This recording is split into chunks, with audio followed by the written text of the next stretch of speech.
समोरची व्यक्ती बोलली, त्याचा फार त्रास झालाय.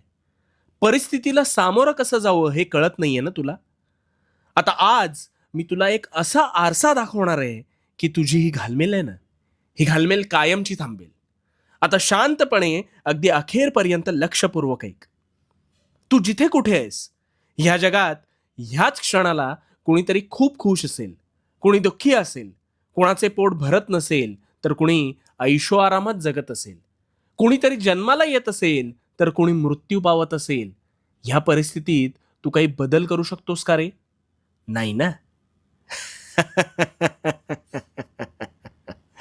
कारण हा ज्याचा त्याचा प्रश्न आहे, नाही का? मग कोणीतरी तुला बोललं आणि मग तू तेच मनात गिरवणं, ह्याने तुझे प्रश्न सुटणार आहेत का? त्याने समोरच्याला काहीच फरक पडणार नाही. त्याने परिस्थिती बदलणार नाही. मग